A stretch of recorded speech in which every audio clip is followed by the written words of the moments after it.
ॐ श्रीगुरुभ्यो नमः। हरिः ॐ भद्रं कर्णेभिः शृणुयामदेवाः भद्रं पश्येमाक्षभिर्यजत्राः स्थिरैरङ्गैस्तुष्टुवागुंसस्तनूभिः व्यशेमदेवहितैयदायुः। स्वस्ति न इन्द्रो वृद्धश्रवाः स्वस्ति नः पूषा विश्ववेदाः स्वस्ति नस्तार्क्ष्यो अरिष्टनेमिः स्वस्ति नो बृहस्पतिर्दधातु। ॐ शान्तिः शान्तिः शान्तिः। हरिः ॐ।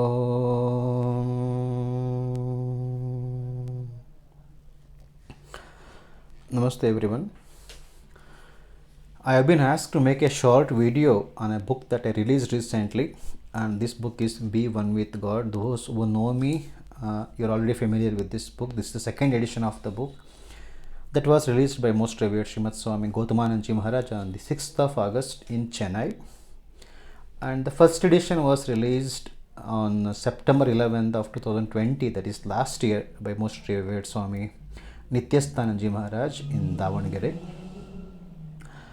Now I have been asked to introduce this book to the audience.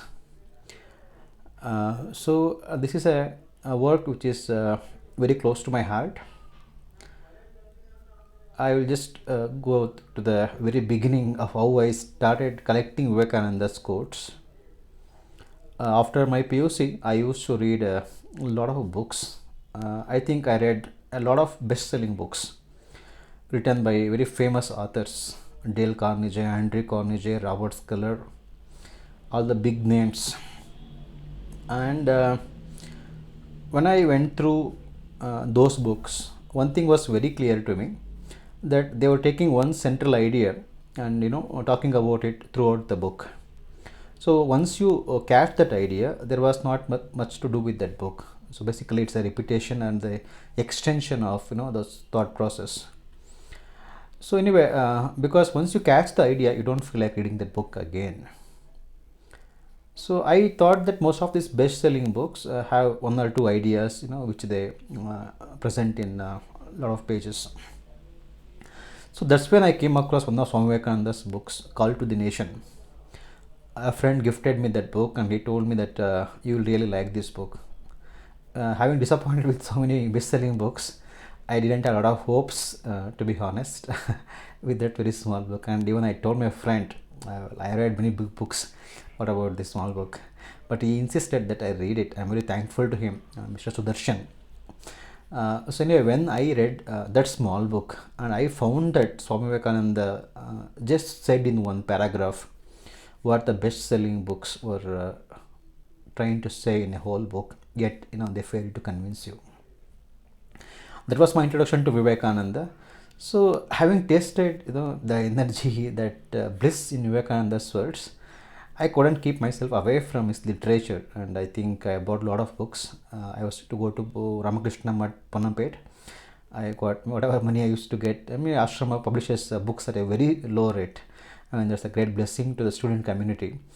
So small book, 5 rupees, 10 rupees books, maximum 25-30 rupees books, and the entire Vivekananda's complete works was in 300 rupees, I think, when I bought it in 2002 perhaps. So I used to read them. Of course, I didn't understand much when I read it, and I was in engineering. Even after engineering also, I didn't understand a lot of those ideas, but they were appealing a lot. So then when I got my BlackBerry tablet, then that's when I started to store these quotes. Then I got a promotion to my iPad also. So it made me to get this quote stored at one place, and it was so good that I just couldn't keep it to myself. So I used to share with a lot of my friends.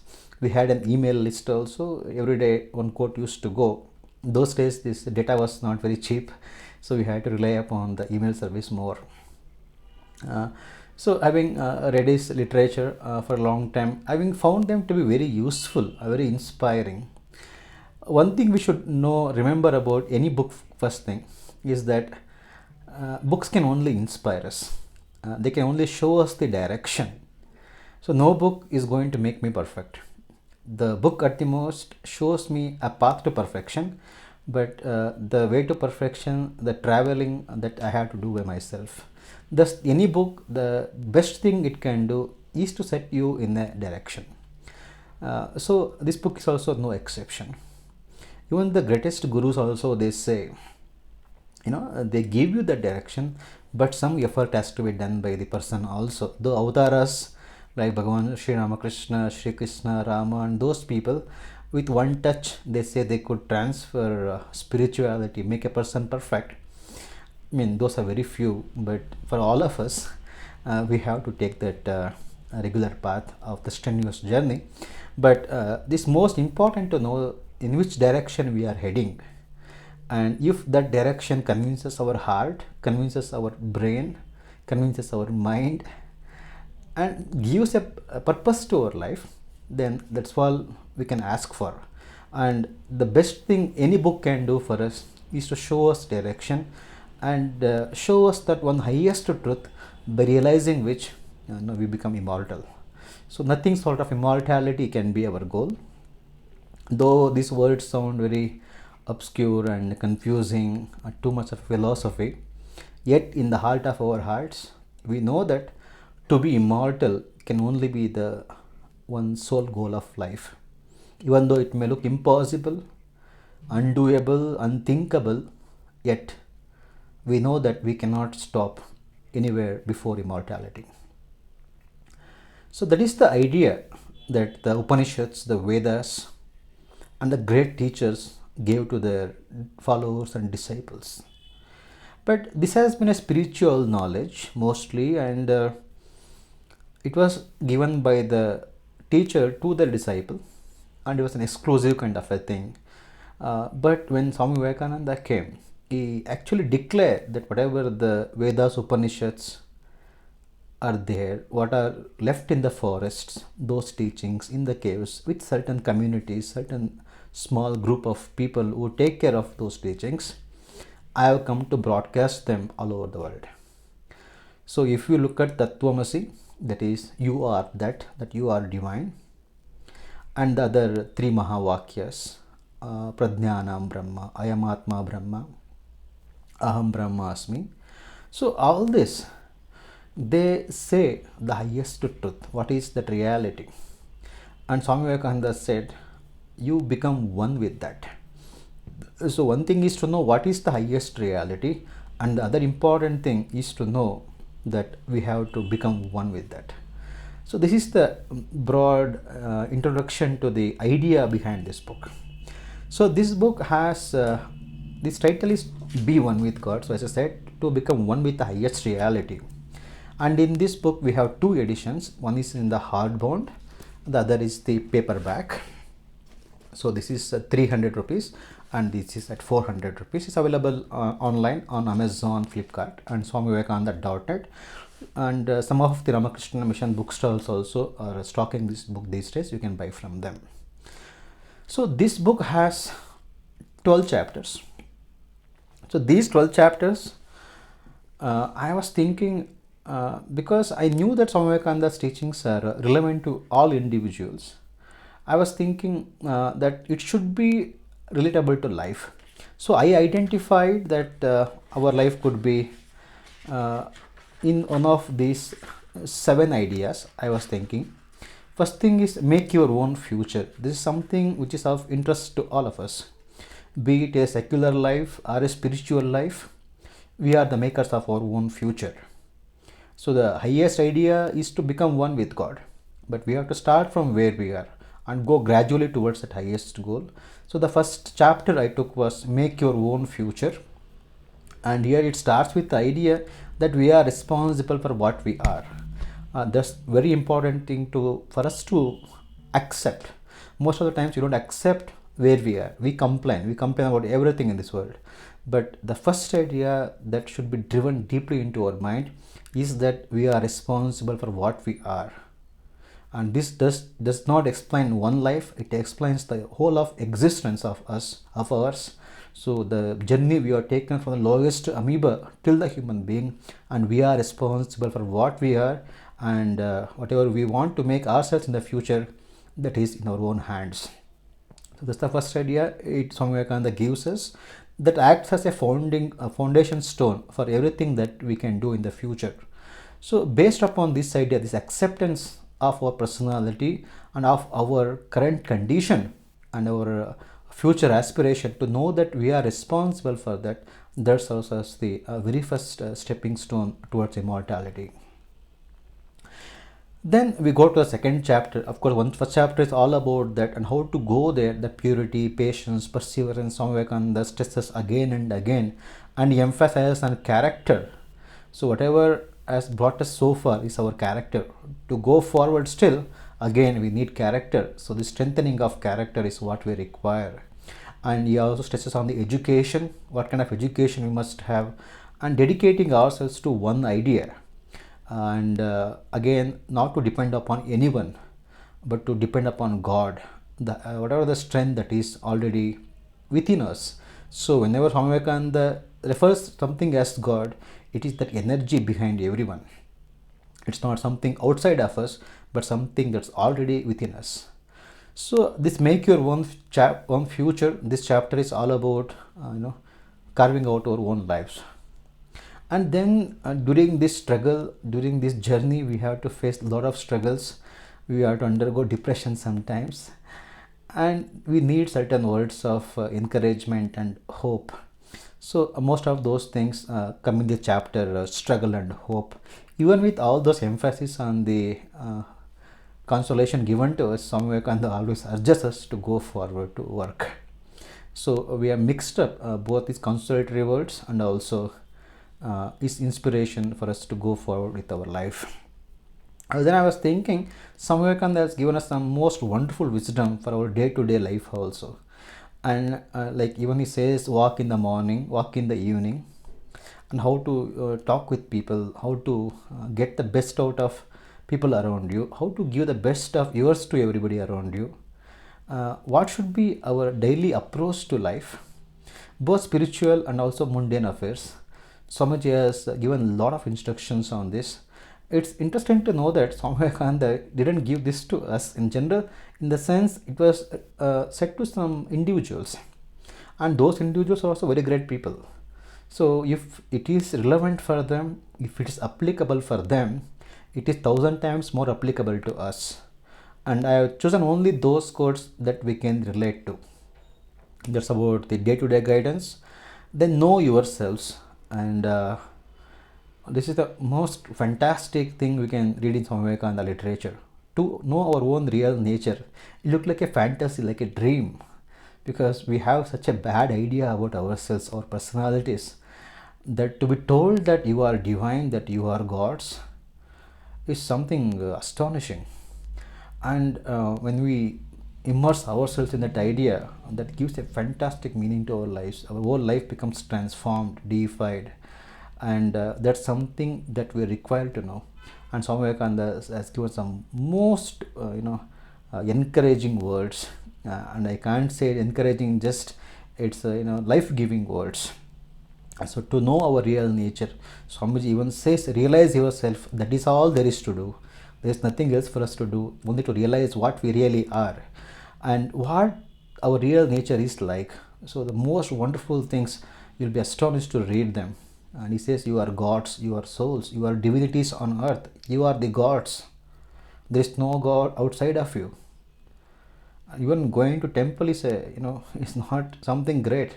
To know that we are God is much greater. And I mean, this is the most fantastic thing we read in Vivekananda literature. So that is covered in the chapter Know Yourselves. Then religion and God. And what is religion and what is God? To make these ideas more clear from Vivekananda's perspective, this chapter has been dedicated. And the other thing is very important is universality. Universality is how we have to coexist with other people, the whole system, different religions, different people of different mindsets. Because Vedanta talks of one existence. The whole entire universe is one existence. And to know that there's a divinity behind everything, and to base our lives on that idea and on that view towards life. So this universality is very important for us to understand the entire creation in general, and more specifically with the human beings we deal with, how to exist in harmony with them, how to be in peace with the people around us, and how we can also progress forward. And at the same time, our progress should not come at the expense of somebody else, but even they should also move forward. So this is a wonderful harmonizing idea, both for individual development and also for the collective welfare. Then we have the ideal of service. You can say Swami Vivekananda's most important life work was to show direction to the whole of mankind. So we spoke about all these things so far. It's for the individual, focused upon the individual. The ideal of service takes you beyond your limited self, and how you should go and serve society, what contribution you should make to the world.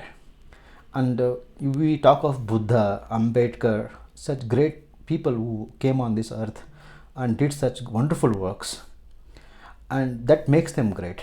Their sacrifice, their concerns for the people, they're going out of themselves to any extent, like Buddha, who sacrificed, who was ready to give up his life for the sake of a goat. So Vivekananda gives us those ideas, and he in fact was he himself was one of those instances where a person sacrificed himself for the well-being of the entire human race. We don't get a lot of instances like that. These people are very few and far. Like Vivekananda, Buddha, there are very few people are there, and just by getting to know what their thought process was, we become really changed.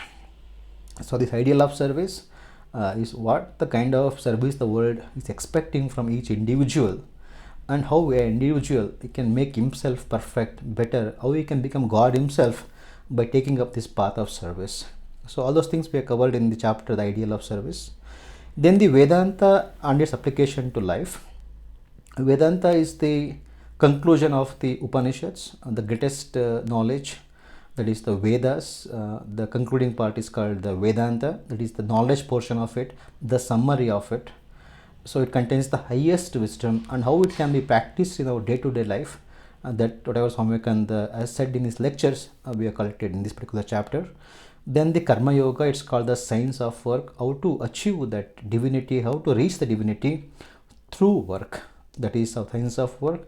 Then we have the Bhakti Yoga, that is the spiritual ascent of emotion, how to divinize our emotions, and through that how we can reach God. Then we have the science of religion, that is the Raja Yoga, the path of meditation, self-control, mind control, and going deep into ourselves, our own personality, that we discuss in the science of religion. Then there is a Jnana Yoga, there is the intellectual pursuit of truth. We rationally go about asking answers for whatever exists in the world, and especially death factor. We all die, we know that, but we never thought of going beyond death, and how to reconcile our lives with the great truth called death. So it's the thing that exists, and a Jnana Yogi wants to break that barrier of death so that he becomes immortal. So to know our true nature, and taking a rational path to the path of inquiry. So that is discussed in the Jnana Yoga, and we are going, I said point by point all this goes. And we have included some wonderful poetry written by Swami Vivekananda. They are a class apart. It is most inspiring and most beneficial. So we have our 10 poems included in this book. All in all, there are 1863 quotes. This number coincides with Swami Vivekananda's birth year, and there are 12 main chapters that is coinciding with the date of his birth, is 12th January, and there is one main central idea, that is to become divine. So this is about the introduction to the book. This is also available in Kindle. It's also available for the Kindle Unlimited subscription also. Those who have the membership, you can read for free, and the Kindle itself is just 100 rupees, you can get it. So I'll be most happy to receive your feedbacks. And I have tried my best going through this book, going through American literature for almost 2 decades. Whatever I could think is applicable to an individual, I have made my best efforts to present in a format that each individual can refer to in his day-to-day life, and also as a mission for his life. And this was one of the most incredible experiences, just going through Swami Vivekananda's literature to associate with his holy thoughts, his divine thoughts, and inspiring life. I mean, it's a rare blessing for us, and we have to make the best use of such people who come down, especially to help mankind. And I'm thankful to Rakesh Gadegi for giving me an opportunity to present this video. Thank you so much. I hope you all enjoy this book. As I said earlier, it's available on Amazon, Flipkart, and swamivivekananda.net also. And I'm also available on Facebook. You can connect with me there, and I can also arrange for the book to be sent to you directly. So thank you so much. Namaste. Jai Ram Krishna.